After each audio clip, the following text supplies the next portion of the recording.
Good evening. So first of all, I'd like to thank the organizer for hosting this event for all this long time, for more than 10 years.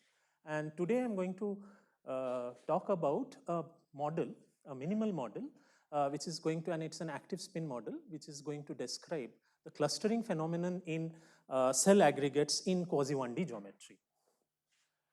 So this is motivated by this set of in vitro experiments that have been done on fibronectin coated substrate, and the substrate width is comparable to the cell thickness. So cells are essentially confined in this kind of 1D geometry, and one of the things that arises, one of the observation is that there is an interplay of adhesion and what is called directional reorientation.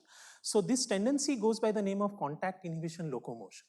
So whenever two cells approach, for certain class of cells, they have a tendency to realign their directions away from each other. So this phenomenon is contact inhibition locomotion. Apart from that, of course, they are self-propelled particles, so they like to move with certain velocity, and this is done in this kind of confined geometry. This is just showing some of the snapshots of these movements that have been observed in these experiments of neural crest cells and Madin-Derby kidney cells.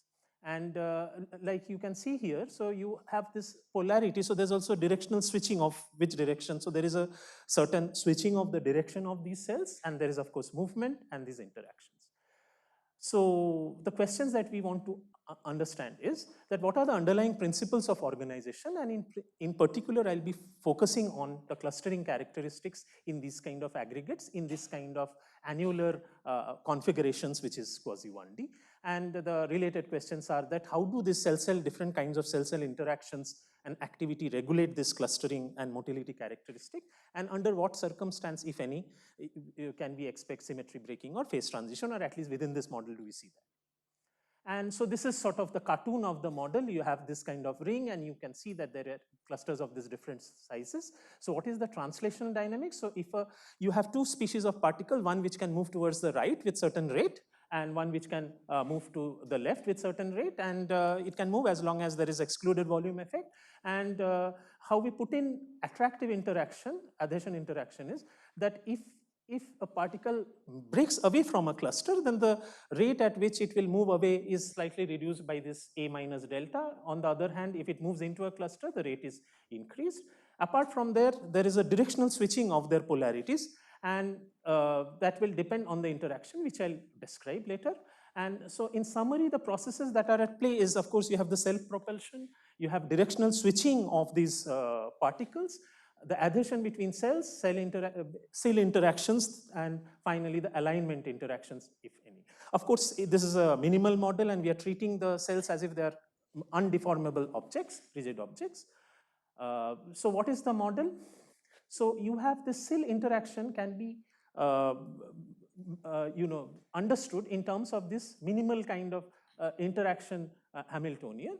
So what these are just this Heaviside theta function, Ni are the occupation variables numbers which can take 0 or 1, and sigma are the polarization variables. Essentially this interaction ensures what we demand, that if they are facing each other, that is energetically unfavorable, the opposite orientations are energetically favorable, so on and so forth. And how do we model the other interactions? You can have an alignment interaction, which is telling you that it's more like ferromagnetic alignment, so they like to, there's energetically favorable for them to align. And then you have this adhesion interaction, where depending on this rate, it can be related to this hopping rates and this delta. And so together, if we put this in one context, so you can write an effective interaction between the individual cells, which can be written in this particular form. I just wanted to point out a connection with another model. In fact, for a single cluster, so this is the total interaction energy, where because the system will have many clusters of different sizes. If I focus on only one particular cluster, you can actually show that this Hamiltonian can be just rewritten in terms of an Ising-like term, and you have another term which is associated with this cell. And this is a term which will contribute only at the surface. Yeah. And with this, I now first come to a specific limit. And suppose if we look at the limit where you do not have the cell interactions and alignment interactions, then in that limit one can show that the Hamiltonian just reduces to this form.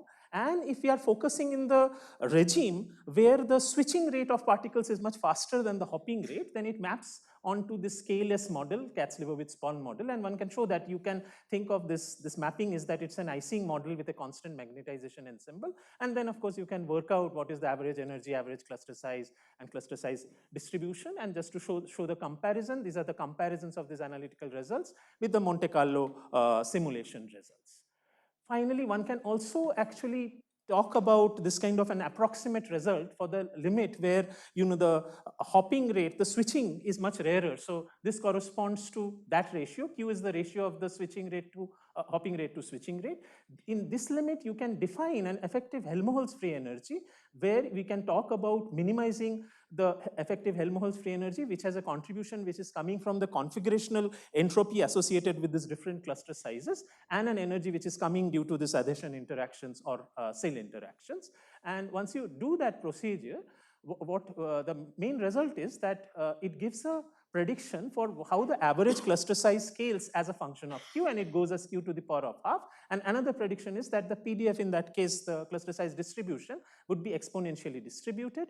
Here I'm giving again a comparison of this average cluster size as a function of Q, and these are the the analytical predictions, which is an approximate under these approximations, and the actual Monte Carlo simulation results. And this naturally, because it's exponential, it also points to the fact that there would be in this regime a kind of universal scaling behavior of the distribution function in terms of the scale variables. And this is just a plot to show that at least in an approximate sense, we observe this scaling behavior. And finally, one can ask the general, for more general parameter regime, what is the in general the effect of these activity and the cell strength?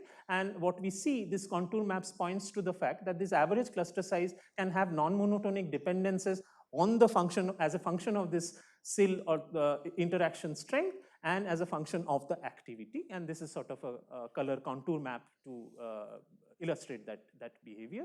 And the last question that I wanted to address was that within this model, do you see a motility-induced phase separation? That do you see appearance of a condensation kind of phenomenon?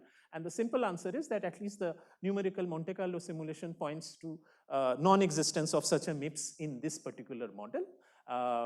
Yeah, and then of course this is kind of trivial that if I had focused only on just fully packed lattice, that would mean that you have no translation dynamics and it's just a spin. Then it is of course just a 1D spin model, and using the standard transfer matrix techniques, one can find out what are the, for instance, different thermodynamic quantities, and this is just a comparison with Monte Carlo simulations. So to conclude, what I've done is presented a minimal model for this kind of clustering in 1D kind of geometry, in annular geometry.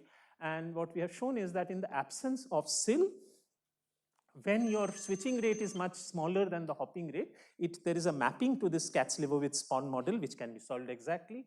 In the limit of the other limit, that means when the switching is much rarer than hopping, then in that case, in an approximate sense, one can find out that the average cluster size sort of scales as Q to the power of half, and that leads finally to also this observation of this behavior, that there's a kind of universal scaling behavior of the distribution function.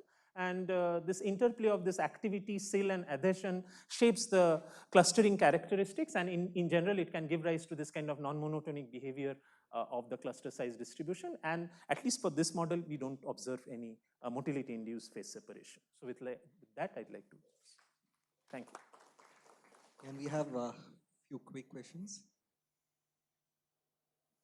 So I think in the absence of without interactions, this model with exclusion and activity that has MIPS, right? I mean, and on the 1D we don't see in MIPS. 1D.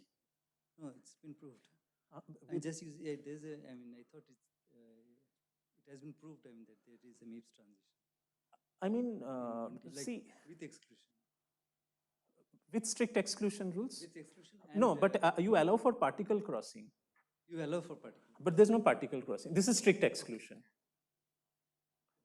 So, I mean, I didn't want to discuss the results here. So with strict exclusion, we do not see any MIPS, that's one. We have tried different scalings like this switching, hopping. Then it turns out, but I have to verify that there seems to be a regime where the SIL strength, if it is sufficiently high, and then there is a scaling of the switching to hopping which goes as 1/L. Maybe there is a kind of MIPS, but I'm not sure. But right now, if you don't allow for particle crossing, at least in this model, I don't see. Meaning, in fact, if you go back to the last slide, this apparently would appear like a MIPS, right? But it's actually a finite size effect. So as you go to higher, like this is for systems, I mean, this is 50. So you go to higher system size, it always vanishes. In fact, we have a prediction for also what this finite, you can have a scaling form for, but this is clearly a finite size effect.